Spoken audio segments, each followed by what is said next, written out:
Magandang gabi po. Ang ating i-discuss po ngayong gabi ay yung tungkol sa tigdas hangin. Alam niyo po ba, dalawang klase yung binabanggit na tigdas hangin.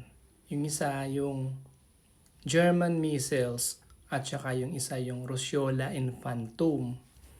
Yung German measles po, kaya siya tinawag na German measles, ay dahil German doctors or German physicians ang nakadiscover noon na different siya dun sa usual na measles. Yon.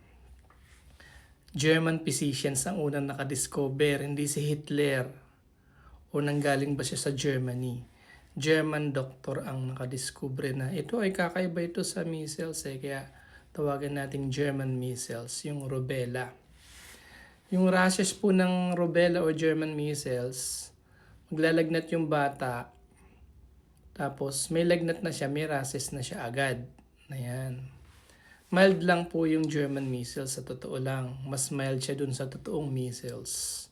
So yung rubella o German measles, ang problema nito, kapag yung buntis sa first trimester ay nahawa ng German measles, magkakaroon ng problema yung baby niya.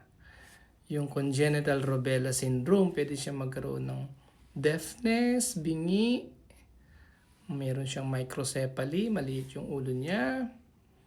Pwede siya magkaroon ng sakit sa puso, patent ductus arteriosus. Pwede siya magkaroon ng encephalitis. Meron siya magkaroon ng cataract o problema sa mata. Yan. So, delikado yung German measles sa mga buntis na on the first trimester maapektuhan yung baby. So, thank you sa modern science. Wala na tayong German measles. Halos di po ba? Wala na kayong naririnig. Iba-ibang virus na yung naririnig nyo. Yung isa naman na isang tigdas hangin din na tinatawag, yun pong Roseola infantum.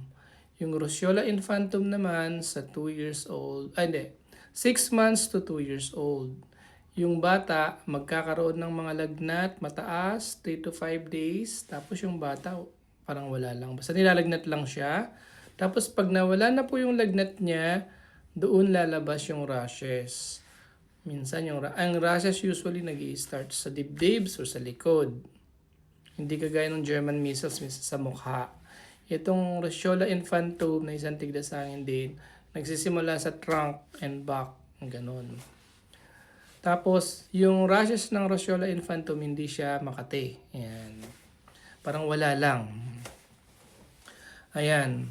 So, mild lang po yan, Roseola infantum. Yung mga, yan. So, dalawa po yung tigdas hangin, German measles, saka yung Roseola infantum. Ano po? Tapos, ayoko nang i-discuss yung Nipah virus. Wag muna. Saka na. Pag meron na ba talaga dito. Wala pa naman. So, wag muna yon.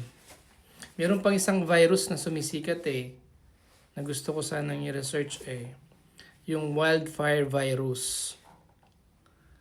Kasi dun sa The Walking Dead, yun ang cause, yung wildfire virus. Joke lang po. Good evening po. Sana po nagustuhan niyo po yung aking vlog. Thank you po. It is about tigdas hangin. Thank you. Good evening.